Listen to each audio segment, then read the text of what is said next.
Okay, well, it's my great pleasure to welcome Anne Baring back to the podcast.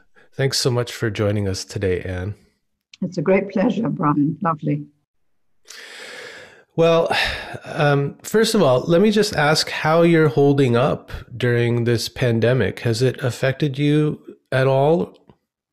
Yes, it has. The isolation has affected me from my grandson and daughter, and also just from seeing anybody, because we really feel quite cut off, two elderly people in their house all alone. And it's lonely, and it's got to the point now where we've had enough. Everybody's had enough. I think the whole country is bursting at the seams with frustration and exhaustion. So those are people who've got children, for instance, trying to teach them and everything, and manage a business or two businesses. People are exhausted. Yeah, it's the same here in Canada, for sure. We're all getting a little bit squirrely, getting some cabin fever.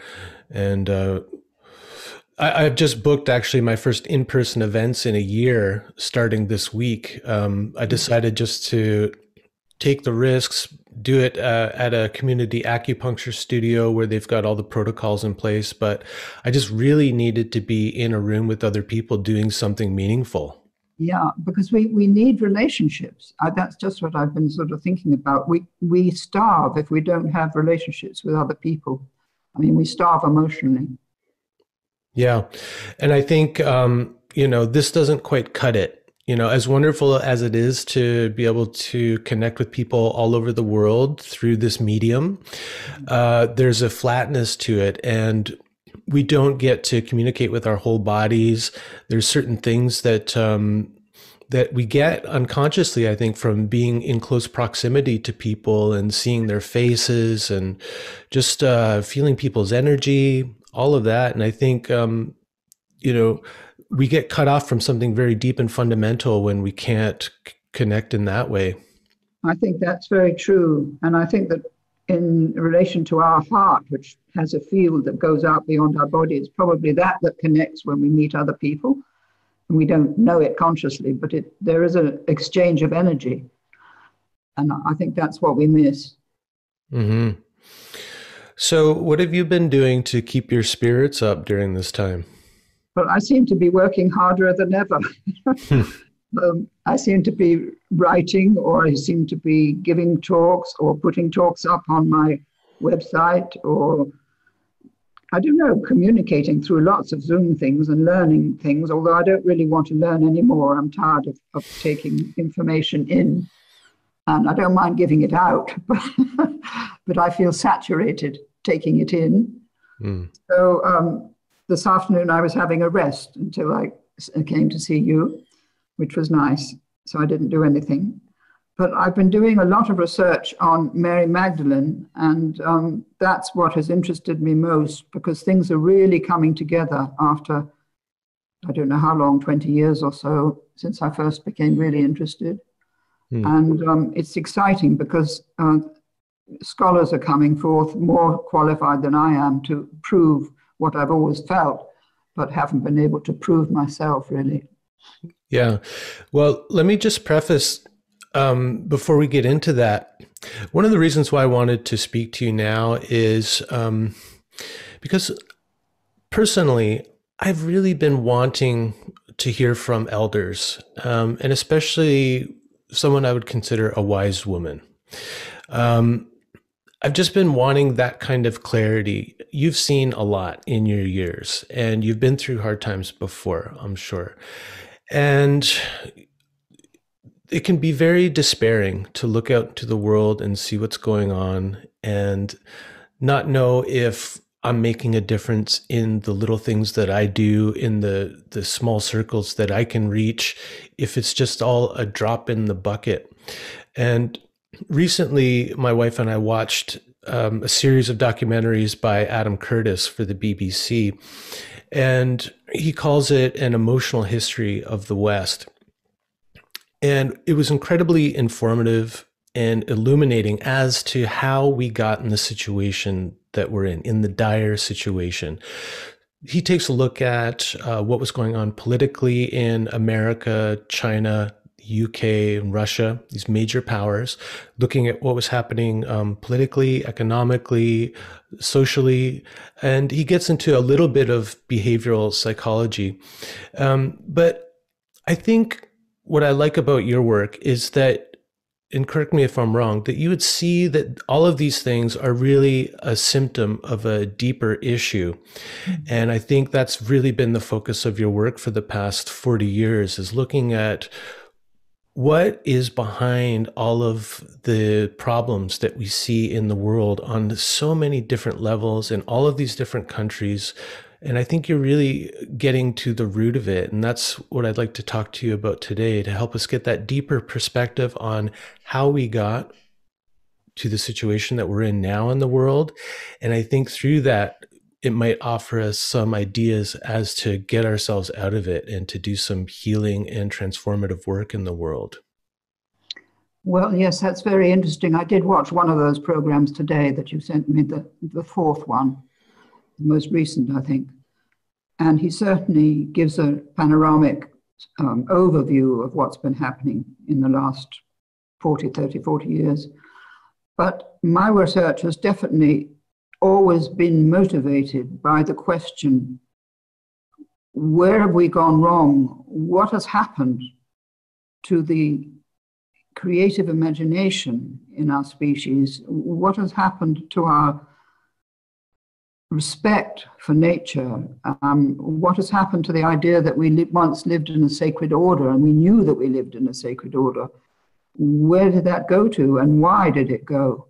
So my two major books, that's The Myth of the Goddess and The Dream of the Cosmos, have been exploring those themes of why we lost touch with the heart of life and the heart of the cosmos, really, which the ancient civilizations were in touch with. They had a deep sense of awe and respect for the cosmos and also for nature. And they also had huge powers of observation that we've lost, particularly in the Neolithic era and the Paleolithic, way, way back. But gradually, from the Bronze Age on, we lost that faculty of looking inward or looking into the nature of what's behind physical reality, as it were. We haven't really been interested, although we've had religions. Those religions have not taken us into this inner world. They have not answered the questions. They have never asked the question, why are we here on this planet? So I think that these are the questions that preoccupy me. Why am I here? What am I meant to be doing? What is my work supposed to be in this life?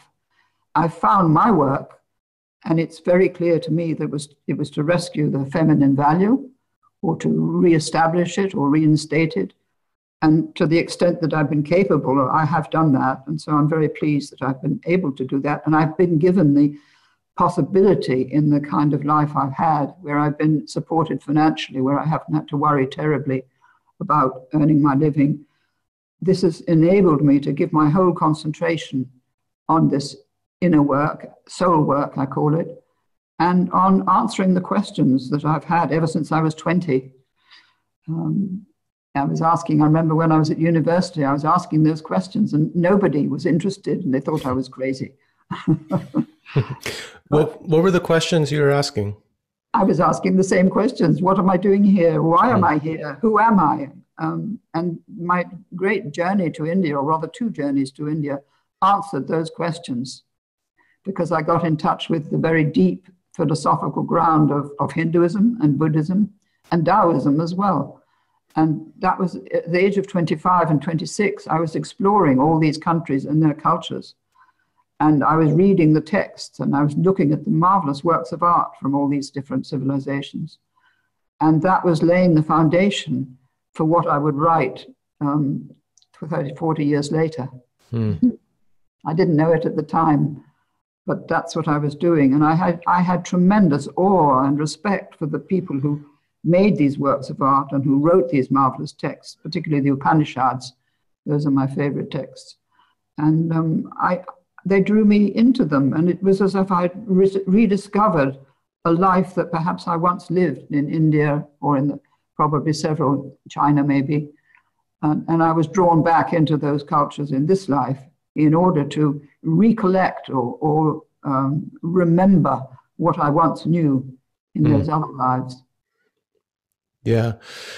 You sent me an article that kind of lays things out in such a clear way. And I was hoping that maybe you could kind of take us through the story of how we've gotten to where we are with a degradation of the feminine and how that's manifested through our culture.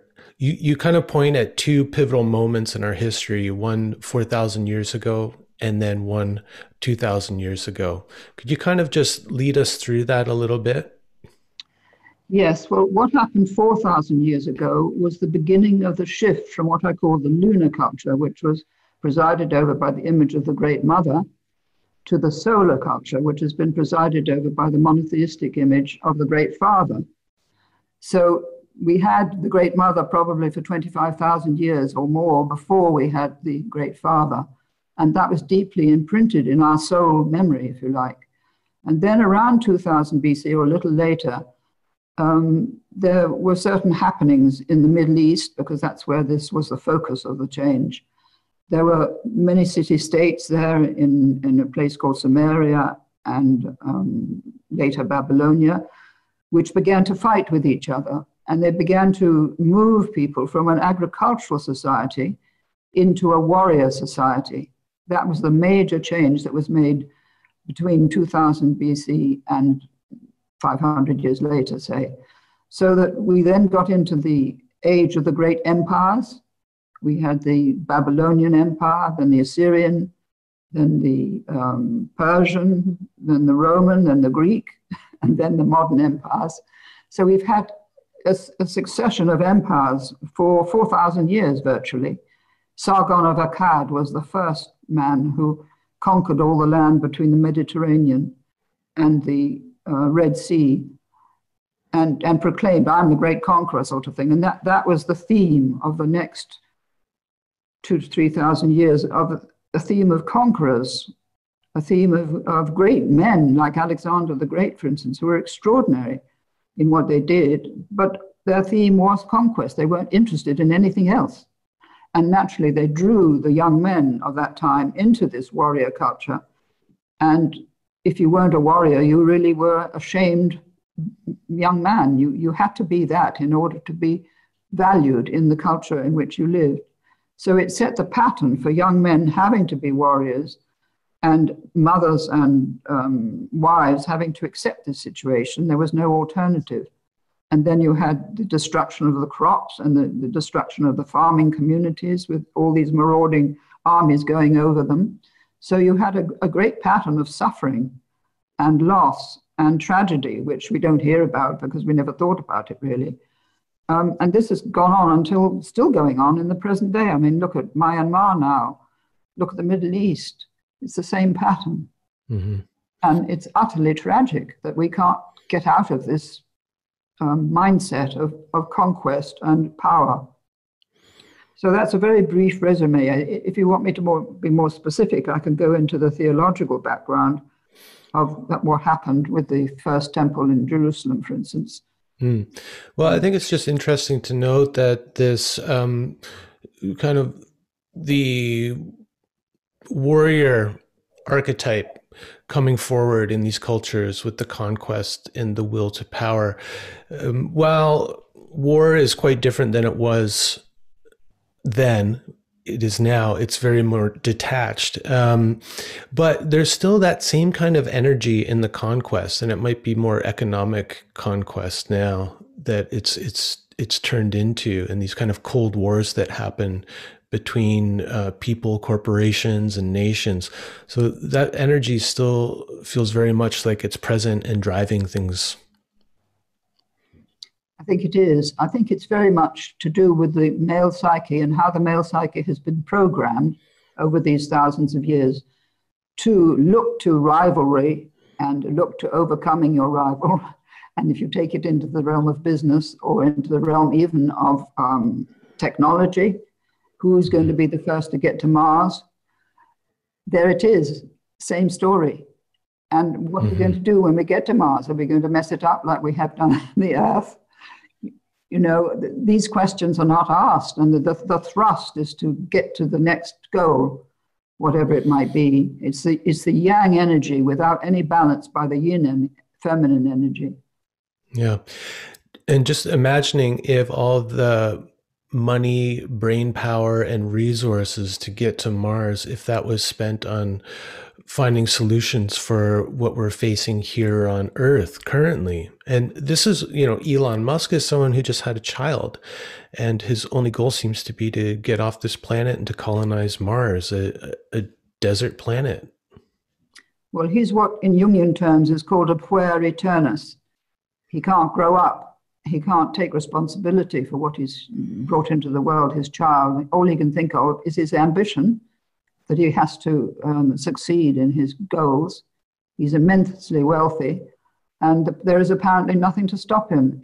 But there's tremendous arrogance there, and he's completely oblivious to it. And so are the other men, like Bezos and what's the name of the Facebook man? Zuckerberg. They're all arrogant, and they're all only interested in money. And the plight of the planet and the poor and the suffering and the lack of education and the lack of health doesn't interest them in the least. So there we are. Well, with Elon in particular, I can't help but think of the myth of Icarus. And, you know, with that kind of hubris, mythology tells us that there's going to be a fall. Well, I think there has to be. This is the hubris of the Greek tragedians always said, with this comes nemesis. And nemesis means the fall, as you rightly say, with the myth of Icarus. That we can't go on going higher and higher and higher. And the illusion that we are the only intelligent people in the universe is complete crap, to use an English expression. You know, I mean, it's ludicrous, absolutely ludicrous. And then we think we're going to colonize the other planets or whatever. We're going to bring them our intelligence. Who do we think we are? What have we done that's so extraordinary that we dare to put these goals in the way we have? And the technological goals, and interfering even with the brain, putting things into the brain to improve it. How we come to the point where we think we can interfere with the body's miraculous organism in that way, wanting to improve it just for our own use, so to speak. Quote unquote, improve it. Yeah. Well, yeah. So you talk about how there was this shift from the goddess religions.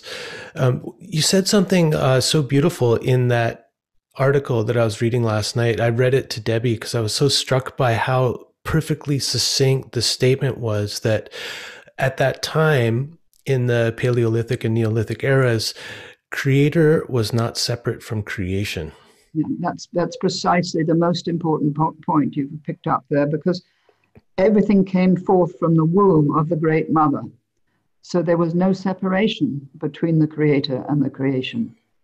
And with the God image, you have creation coming in as something separate, not out of his being, so to speak. Although I think it has come out of his being, or its being, but it's a very, very different mindset from all being part of one union or unity, and the separation which comes with the creator being distinct and remote from his creation. He's not present in his creation, although I think he is, but we get into the God image that we've created, which is not sufficient to describe anything really. But I do think here that quantum physics is changing our image of reality and is taking us back actually to the old idea of the Great Mother cultures, that we're all connected at the deep subatomic level. And we're all, everything that we do, we have said in the beginning that what can I do that makes a difference in the world? But everything we do, everything we think affects this quantum plenum, or quantum vacuum, as they call it. So we do affect the whole in whatever we do. And we just have to trust that what we're doing is of value and is not arrogant or harming life or harming nature. And just do what we can to bring up our children in the best way we can, to look after our animals, to care for our plants. All this is valuable. Yeah. Well, one of the things that you're putting forward as being necessary for there to be real change is the adoption of a new story, or the telling of a new story that's really a combination of what we know from science now and what the old religions have always known, that we are all connected, that there is no separation between creator and the creation of which we're inseparable from. There's some beautiful work being done by people like Brian Swim with the Journey of the Universe series, taking up Thomas Berry's work. And so I know that there are people trying to tell this story, but I'm not sure that I see it catching hold in the culture. And I wonder how we can do that. How can we wake people up to this beautiful story? Well, I think that COVID may have helped because it has made people more introverted. The whole culture has been very extroverted up till now, and now it's been forced into introversion, and people have had more time to think and to read and to reflect, really. Not to say that everybody's doing that, but I think a few more than did before are doing it. And I think people are questioning deeply, where are we going and why have we come into this climate crisis? I mean, Sir Richard Attenborough has done more than almost anybody on the planet to wake us up with his extraordinary programs and his deep, passionate love of the planet and the earth, all species on it. So he's woken us up, I think, to the awareness of what we've been doing, what we've been destroying without being aware that we were destroying it.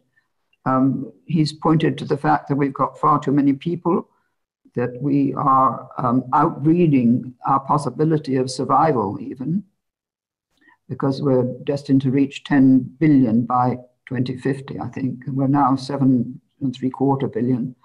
So all the time we're creating more people who are going to do more damage to the planet. That's one thing that could wake us up.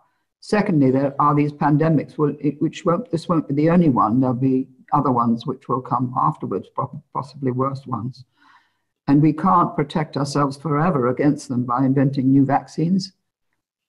So this is something that will come. And if climate change, after sort of 10 years, we've got a 10-year window in which we can get ourselves off fossil fuels completely, which we may or may not do.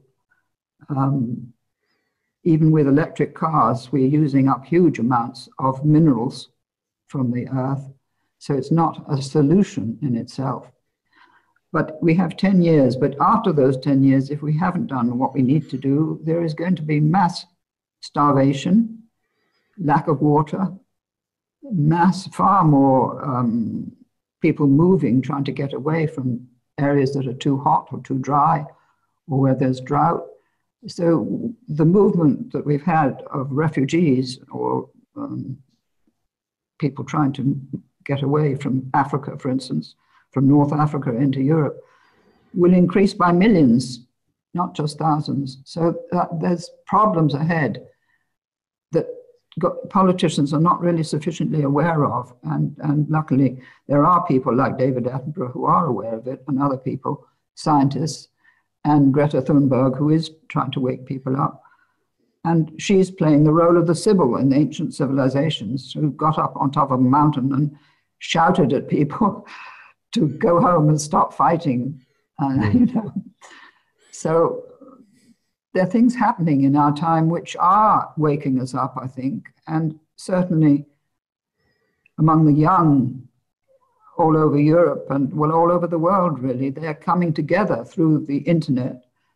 This has facilitated their coming together, which is incredible, really, so that people in China can communicate with people in South America or wherever.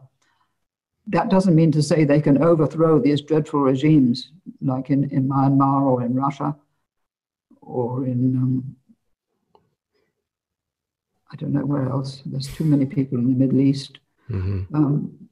But it does mean that gradually there will be an increase of the number of people who are saying this has to change. Yeah. And it may come from the energy of the young more than the wisdom of the old. Yeah, it was definitely something I've been thinking about recently. So the younger generation, what I kind of see in them is a complete refusal to take on the status quo and to perpetuate the kind of patterns, like the social patterns that have been happening, in the West for, let's say, 100 years or maybe more. I've seen like a real strong refusal to like take that on, to not take on that way of life.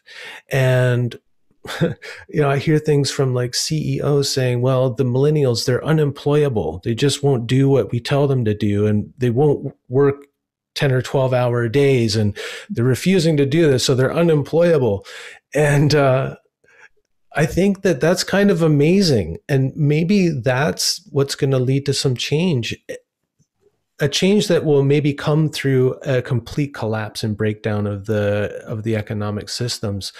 But maybe that's just what has to happen. Maybe there needs to be a real death in order for a rebirth.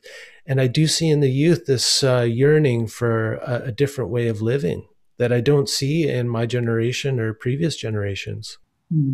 I see it too, because I have a 25-year-old grandson, and I am very much in touch with, what he's thinking. And he doesn't really know what to do either. He's kind of floating at the moment because he doesn't want to enter into any employment in case he gets stuck in it and can't get out.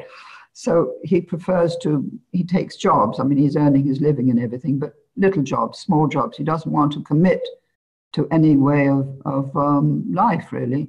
Maybe that is typical of what you have observed in your own country.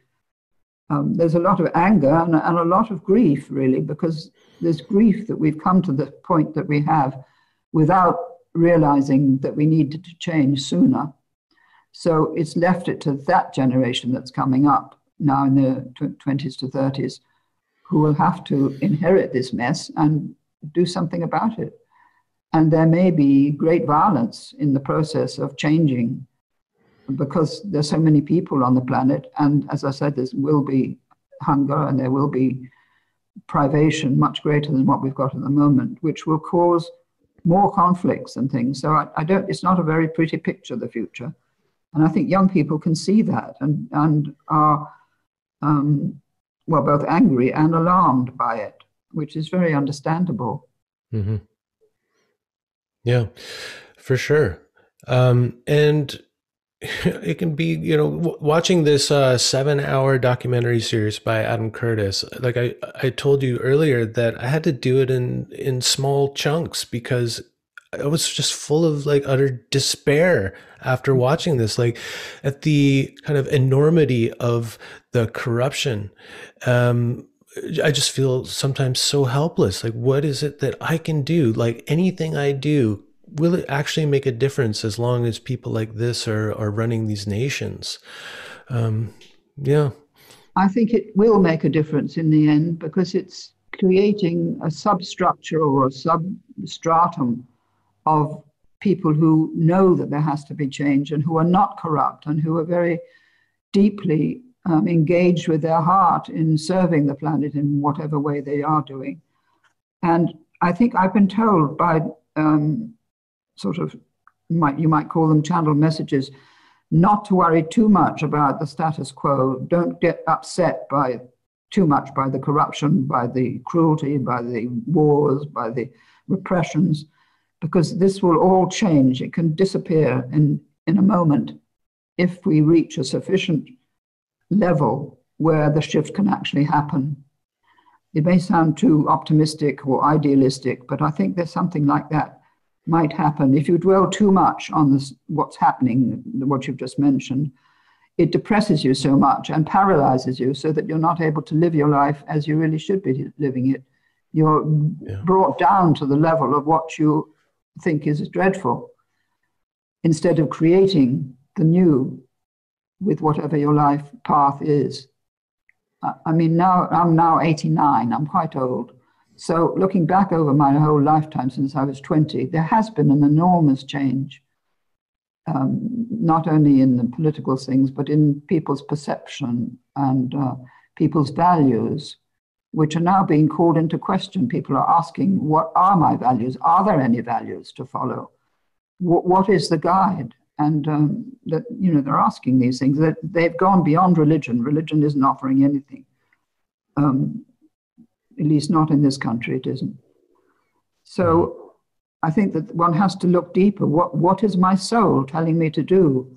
And Jung said this. He said, if each individual asked himself or herself, is there something that I've overlooked that I could do? Some idea that might come to me, just like it came to Greta Thunberg, you know, that came out of the blue to her, and she's changed so much in that year or two that she's had. So I think that one shouldn't despair, because that is really to create more of the same. But to say that all that will pass eventually, it has to pass. We can't go on as we are. And I think these tyrants will die off. They're quite old. They're in their 60s at the moment, most of them. So they can't live forever. So maybe another 20 years. And one just has to hope for change. I don't know what the theme of this television series is. Could you just tell me the theme? Because I've only watched one program and I couldn't really get the crux of it. Well, kind of a signature of his filmmaking style is that he draws from a number of different streams, and he puts together things in a very artful kind of collage that gives you an emotional sense of history. So it's hard to pin down exactly what the through line is, but basically it's showing how we've made a mess of things, and it's showing all the different ways that we've done that in the superpowers. Yeah, that's basically it. And he doesn't offer too many solutions on the way out, you know. He just shows it as it is, sort of thing. Shows it as it is. And it does give you a picture of just how kind of widespread the corruption is, and how long it's been going on, how deep it goes into these power structures. But the thing I came away from it most is I had just watched a video that you'd done on the shadow. Yeah. And in that video, you talk a lot about the will to power being one of the most destructive forces in history. And that's, your voice just kept coming up. As I was watching this, I just kept seeing examples of the will to power on kind of very small personal levels, you know, activists working in smaller circles. And then on the larger scales, it was always the same theme of the will to power. And I just kept hearing your voice as I was watching this. But it's really the only thing that people know, because this is what they've lived with for 4,000 years. They can't think of anything changing unless power brings it about. And the rivalry between the great nations is all based on who's going to have the most power, who's going to get to Mars first, who's going to accrue the greatest wealth or whatever it might be over the other one. There's never any idea of cooperation or working together to deal with whatever problems there are and to overcome them together as all the peoples of the earth working together. And in watching one of those programs, I got just the impression that the people from time to time rise up against these terrible rulers and try to overthrow them, try to establish a new order. But they can't, because the powers are too strong. The military power is too strong, and it's a massacre if they do go ahead, sort of thing. So the question is how to change this underlying substratum of habit, always seeking power. And Jung said the only thing that can help is to raise the level of human consciousness so that we don't get stuck forever in this same pattern, because it is a pattern, it's a habit. And it comes from the fact that we're out of touch with nature because we are part of nature, and we think we are apart from nature and we can do what we want to her. And that gives rise to the will to power over nature and the will to power over everything else. but the power is coming from nature. Do you see what I mean? It's coming from the universe. Yeah. And we are misusing it in the way that we're doing because we think that we need this in order to get everything done that we want to get done. But it's, I can't find it, I'm not clever enough to find the words. It's a distortion of the creative power of life. Yeah, it's a total confusion. It's like a egocentric belief that the power comes from me rather than the power coming from nature and coming through me. Yeah, it's and that rather than through me. Yeah, that's right. And because it comes through the human, it can get distorted, and that power, which is benign, can be used in a life-supporting way, in a generative way, or in a destructive, power-hungry way. It's about taking more than we're giving. That's completely out of balance. And that's the problem of it, the ego consciousness that's so rampant in modern times. And I think, what I appreciate about your work is that you trace the problem back. And one of the places you trace it to is to the stories told by the desert religions, these patriarchal, monotheistic religions that are so prominent. And that's gotten that's affected the individual psyche, the collective and individual psyche. Can you talk a little bit about that? Because a big part of the work that you're doing now is on trying to tell a fuller story of the role of Mary Magdalene in the Christian myth. Yes, well, that's a big sort of thing to follow up, but. I've lost the argument a little bit. You'll have to bring me back to the first part that you were saying. Well, just looking at where this will to power comes about, it's a lack of recognizing the source of power being nature, that separation between man and nature, body and spirit. And one of the places you track that back to is in the Christian myth and the degradation of the feminine in that myth. There's no place for her, really. No, and this goes back nearly 3,000 years to 600 BC or BCE to what's called the First Temple in Jerusalem. And there in 621 BCE, there was a takeover by a group of very powerful priests called Deuteronomists. And they got rid of the Queen of Heaven, who at that time was ruler with the king, so to speak. They were a partnership, masculine and feminine creator together, created the world. They got rid of the feminine aspect so that they were only left with the male aspect.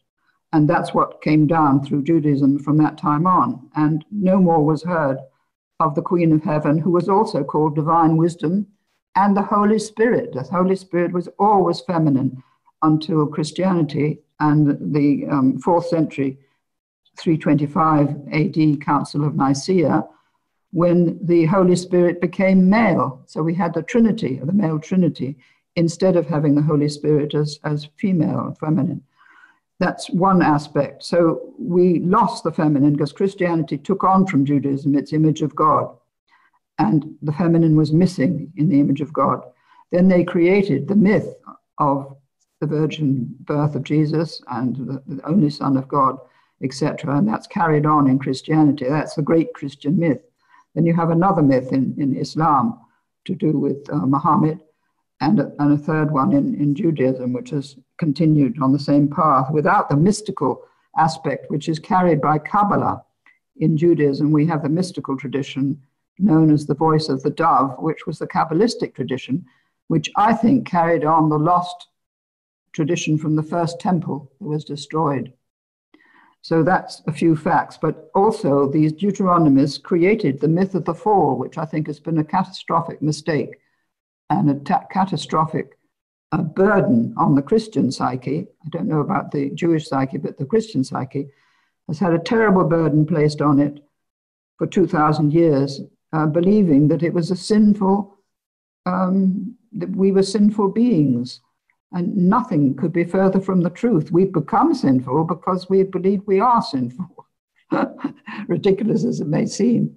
But the idea that the humanity is in essence sinful is utterly, utterly wrong, and is a sort of crime, really, committed by these Deuteronomists, who then passed it on to Christianity, took it up, and it became the foundation of the Christian myth and the need for a redeemer. If we weren't so evil and so bad, we wouldn't have needed a redeemer to sacrifice his life for us. So this is all tied up together in a great mess of theology that's gone on for a very long time, 2,500 years. And so I blame the myth of the fall for a tremendous amount of wrongdoing in our culture, the treatment of children, believing that they were sinful when they came into the world, the pedophilia and the abuse by Catholic and Protestant priests of children, monstrous, monstrous crimes that have really been generated by the lack of the feminine and by a male priesthood in the Catholic sense, in the Catholic religion. So there are many things that are all muddled together in creating the situation that we're in now. And I've been trying to work with the idea that Mary Magdalene was married to Jesus and that she had children by him, and that they were trying to regenerate the teaching of the first temple, which had come down through the Essene communities, which they belonged to. They were brought up in Essene communities, both of them. And they were trying to bring this back as this teaching that Jesus was giving out. And we don't hear what Mary Magdalene was giving out, but she was probably teaching the women. And then she went to France and took her teaching to France.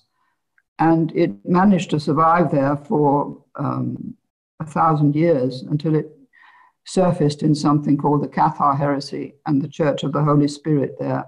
But we haven't got time to go into that. But anyway, there's no question that she was not married to Jesus, because it's absolutely clear from the Gospels, even without delving into the Nag Hammadi text, but in the Gospels, it's clear that she was always accompanying Jesus and his mother and his sisters. And she was certainly at the Last Supper. And in fact, there's a new book being published in the Netherlands just a week ago, which is about her and redeeming her image completely and bringing all the proof. It hasn't been translated into English yet, but it will be. And this book says that she was given the commission by Jesus at the Last Supper that she was to be the teacher of the disciples in the future. You don't get that from the Gospels at all. And also that he called her the Magdala, the tower. She was to be a tower of light for the disciples and for all the people that he'd been teaching, and also in France, where she was teaching later on. So it's a totally different image of the relationship, a sacred marriage right at the beginning of Christianity. If they'd only had the wit to recognize it and to recognize her, but they turned it into this idea of the celibate Son of God and twisted the whole relationship into something that didn't exist, really. So that was a crime, I think. I really feel very strongly about that, a crime by the Roman Church, quite deliberately. They turned her into a whore, and in a sermon of 591, I think, she was labeled with this thing of being a whore and a prostitute. And it stuck all that way until 1969, when one of the popes took it off her. And she's now recognized as the first of the apostles. Yeah, so, I think you're right that it was, I believe, Pope Gregory who had conflated Mary Magdalene with another Mary in the Bible. And that's how this whole confusion got started. Yeah. And it could be corrected because it just wasn't historically accurate. But it's left this imprint in our psyche. That's how people remember her. Penitent whore, and that's so terrible. Can you imagine what she must be feeling up in the other world, having all this happen to her memory? And outrageous. But it's gradually changing, and I think that this book and possibly all the work that I'm doing about her will begin to change people's perception and realize that a great wrong has been done to her and to Jesus. and that they were really co-teachers, and that there was this sacred marriage, and this she was a very great woman in her own right, a great teacher in her own right, quite apart from her relationship. Well, I think we can imagine how, if we were all raised with an image of this couple, Mary and Jesus, working together, teaching together, living together as man and wife, rather than the lone Christ sacrificing himself on the cross, the Virgin Mary as one polarity and the whore Mary as the other polarity. I think we can see how, if we were presented with that other image of this union, this collaborative relationship between a man and a woman, how that would have, made things much different. It leaves a different impression on us. It gives us a different kind of pole star to follow. But I guess my question is Christianity a little beyond redemption at this point? Is it even worth trying to rehabilitate? Are we a little too far gone? I think the essence is there, but I doubt whether it can be recovered because it's been so buried. Because the essence of the teaching of Jesus, as indeed of the other great, like Buddhism and Hinduism, was that we carry a divine element in our nature. We are essentially cosmic beings, and we have this element which we can either reject or we can develop. And that message has been missed. Instead of being told we're divine beings, we've been told that we're sinful beings. So it's completely distorted the image of what we are. And that would be something I would want to restore in any new kind of religion or regeneration of Christianity. I want that original teaching to come through, that each one of us is a child of God or a son or a daughter of God, of whatever race we are. We don't have to be Christians, whatever ethnic group or color or race we are. All of us are children of the divine ground, and we carry that divine ground. We're part of that ground, and that is where our creativity comes from and where our capacity for love comes from. Our love for our children, our love for our animals, our love for all the great causes that we support. That comes from the divine element within our nature, and we don't know it. And I would want to bring that back. And I think Einstein said that if there was a new religion, it should be one where all these things are brought together. There are not many different religions, but there's one religion to bring the whole of humanity together. Mm-hmm. And that would be a knowledge of who we are. And there was a Greek philosopher called Parmenides who said, we are divine beings having a human experience. And that would be, to me, the theme of whatever new religion I would like to bring into being if I was young enough to do so, but I'm too old now. Okay, so you're not so much interested in rehabilitating Christianity per se, but it's important for you that the story be corrected at this point. But you're not holding on to any hope that Christianity is gonna change and evolve and take us into the future in a better way. No, I think it's too late for that. It's made so many mistakes in the last 2,000 years in the appalling treatment of women, for one thing, but also in all the conquests in the name of Christ all over the world, but particularly South America and Central America, and the treatment of the indigenous people, trying to convert them to Christianity. It's made the most terrible evil. It's created evil, real evil. So I don't think it's redeemable. I really don't. I would like to, I don't in any way want to disparage the belief of Christians who trust in what they've been taught and who really believe in Christ as the Redeemer and pray to Mary for help. All that is valid and necessary for them, and I wouldn't ever interfere with that. But there's something absolutely rotten at the core of Christianity that I think needs to be addressed. Yeah. Well, and I think too, bringing the fact that we are divine beings having a human experience into the popular culture, because in the circles that we run in, we're all agreed on that. Like we all know that we have the experience of being a soul in a body and there being a soul in the world. Everybody that I hang out with, that's our worldview.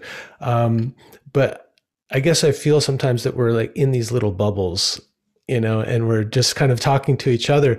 But I was really heartened by a film I saw recently by Pixar called Soul.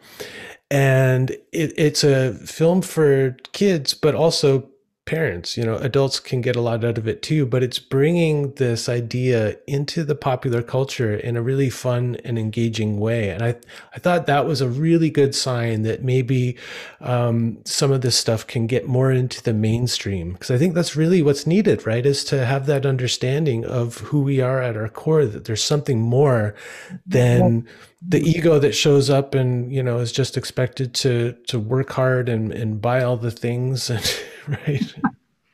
And I think that's a lovely idea. And I think humor is absolutely essential. And working with children, telling children a new story in that sort of way, I think is absolutely fantastic. And that is how it can get into the culture. There are stories that I don't remember from my own childhood, but there's certainly children's stories have the magic to change people's consciousness. They can do that.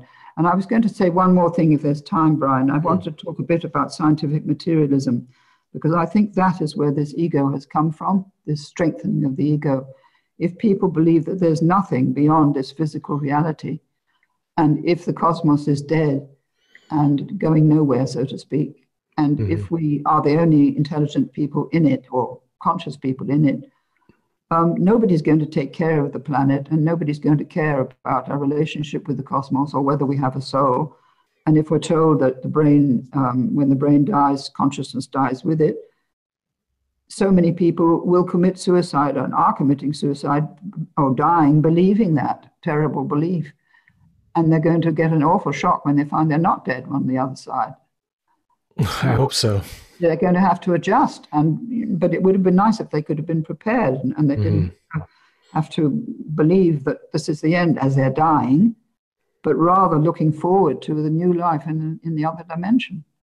It's that is another great wrong that I think there's both the church and the science, which isn't to contradict the marvelous discoveries of quantum physics and things like that. But it's the materialist conception that all we're here for is to procreate and consume. Yeah. Well, and it's no surprise.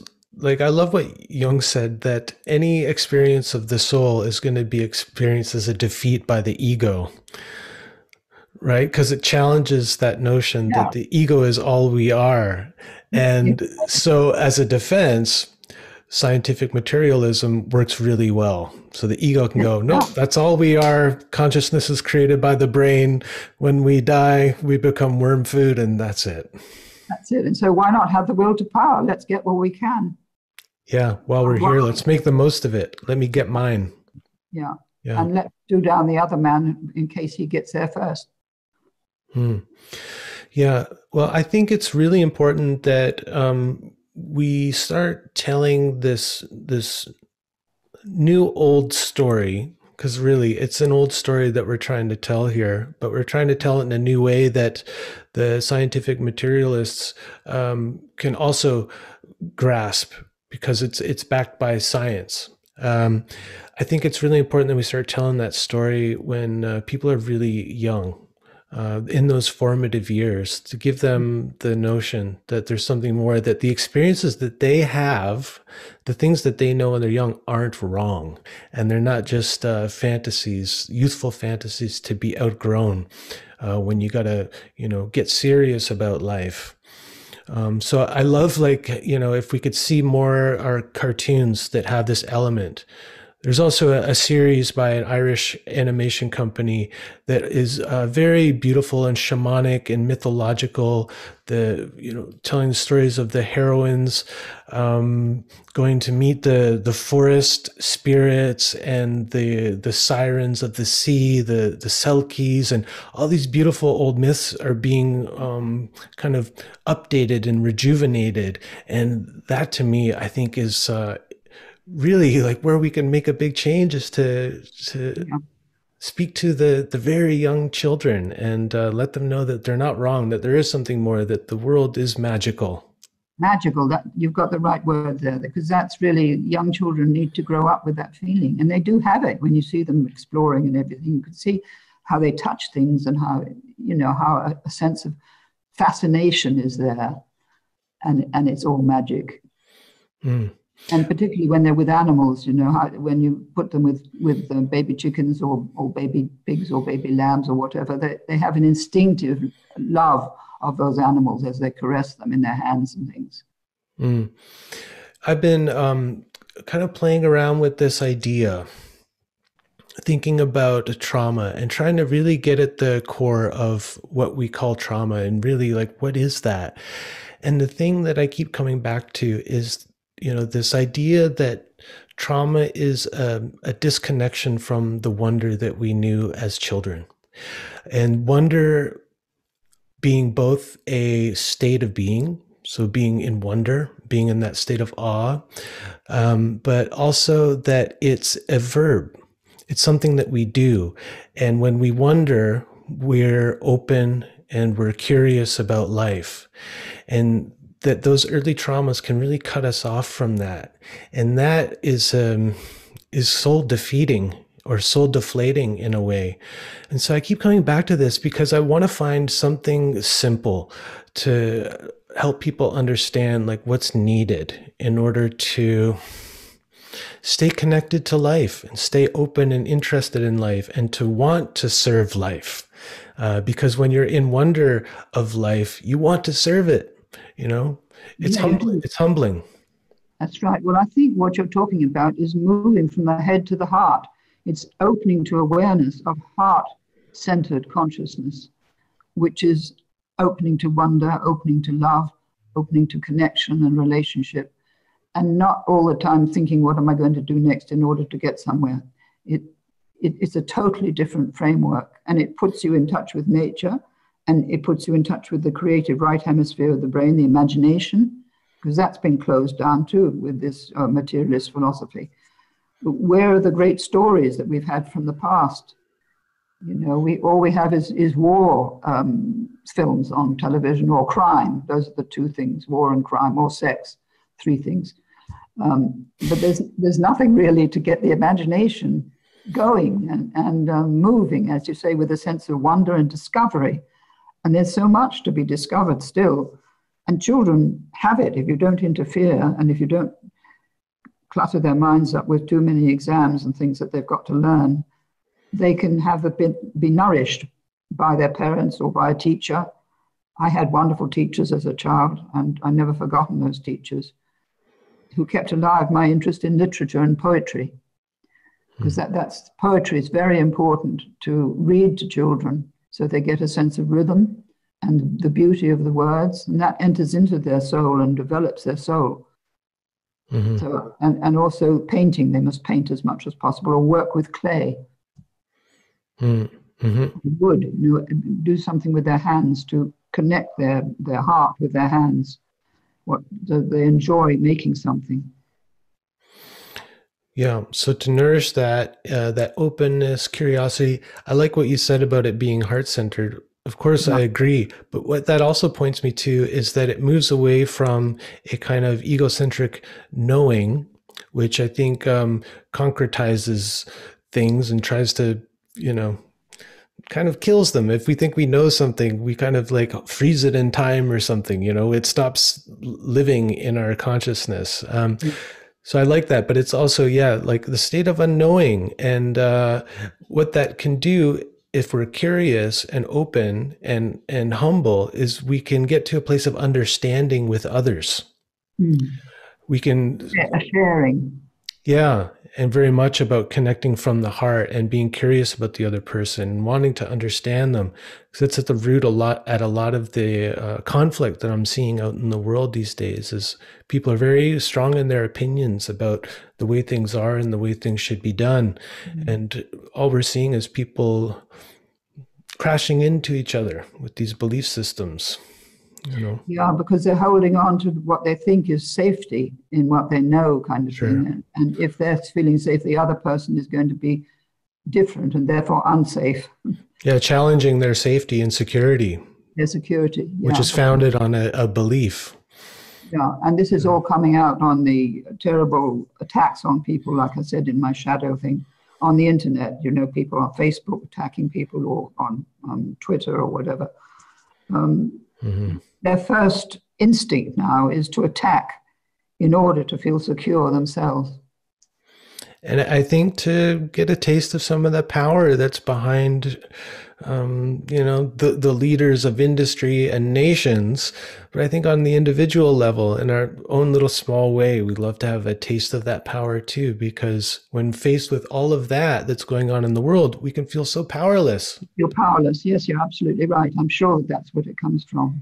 And then you get into a habit, you get into a rut, really, of attacking whatever you want to attack, like this cancelling culture. And you can't stop, because to stop means that you're humiliated, and you can't bear humiliation, because then you're powerless again. Exactly. You have to repent, and you have to admit that I was wrong. Yeah, exactly. Yeah. I'm reading this great book by Edward Edinger right now, Ego and Archetype. And he's got this beautiful chart of what kind of healthy ego development would look like.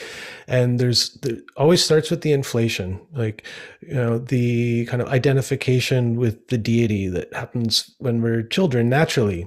I'm hungry, I cry, there's a breast. Wow, I must be a god or something. And the first time that request isn't answered, it's a defeat to the ego.